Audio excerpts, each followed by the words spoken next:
Ngayong araw guys ay pahuway muna kami sa dagat at mamimista muna kami. At talagang hindi namin papasailuin yung mga napakasarap na pagkain. For sure na mawawagtang naman at mabubungkag naman ang mabaho nito. Kaya samahan nyo kami. What's up sa inyo guys? For today's video ay hindi muna tayo pupunta ng dagat dahil lang papagtong na tayo at tarat-parat na yung panit natin. At pupunta muna tayo dito sa syudad. At yes, dito nga pala tayo sa syudad at mamimista tayo. At ayun nga, as you can see naman yung mamistahay guys, yung mga asayo talaga pababay-babay pero hindi halata, nagugusla na talaga yun sila. At sa puntong ito ay dito nga pala kami sa tita ni Ivy mamimista. As you can see naman guys, ito nga pala yung makasama sa tito ni Ivy na talagang sobrang gagaling. At ayun nga, kumuha na kaagad tayo ng plato dito na napakasarap talaga. As you can see naman sila uncle guys, nakauna na talaga sila sa amin at nagsima-sima na sila. At kami, nagugusla na talaga kami dito. At ayan na nga, bumulis na nga si Ivy sa tita niya. As you can see naman guys, napakaraming tao talaga dito guys na parang tatakbo yata to ng konsyel, yung tita ni Ivy.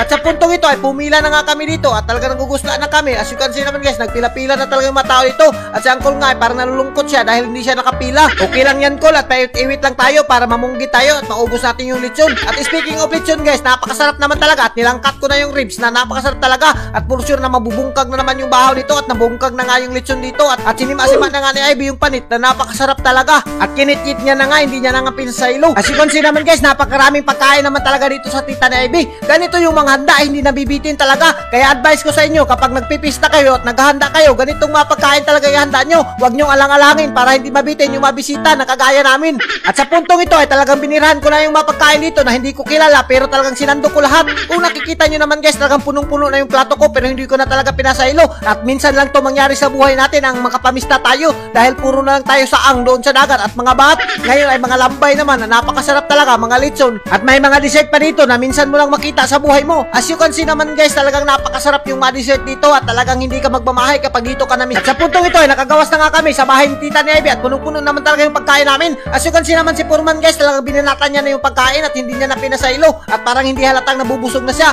At ayan na nga si Madam Nini, talagang sobrang dami ng pagkain niya at talagang asay na asay si Ma'am Nini. As you can see naman guys, talagang hinapaan na ni Ivy yung napagkain na napakasarap talaga at pati yung mga lechon. At speaking of lechon, talagang sinima-sima ko na yung lechon at kinit-kit ko na. Hindi ko na talaga pinasaylo. At ayan na nga si Ivy, talagang tuwang-tuwa na siya at ngayon lang daw siya nakakain ng mga ganitong pagkain na napakasarap talaga. As you can see naman guys, kinit-kit na talaga ni Ivy yung bukog ng lechon dito at parang iring-itom na siya talaga dito. At ayan na nga si Danjan, talagang bumababay pa at hindi nagpapalata na sobrang dami ng laman ng pagkain niya. At sa puntong ito ay talagang sinima-sima ko na nga rin yung lechon at napakasarap naman talaga. At ngayon lang talaga ako nakatilaw ng lechon na ganito kasarap. As you can see naman guys, yung lambay talagang hindi na pinasaylo ni Ivy at talagang nilangkat niya na yung unod at napakataba naman talaga ng mga lambay nila dito. Iwan ko ba kung bakit ganito kasarap talaga yung mga lambay. At ayan nga si Ivy, talagang sumulirat pa yung mata niya sa kakakain. At for sure na naglalaway na naman yung mamaritis natin dito. At kayo kung magpipista kayo ay hagadin nyo lang kami para mabungkag natin yung mabahaw nyo. As you can see naman guys, yun, talagang nilangkat ko na nga rin yung lambay dito na napakasarap naman talaga. Kung nakikita nyo naman guys, talagang napupungahan ako dito pero ginamit ko na yung pangalawang budiga ko para maging busog tayo.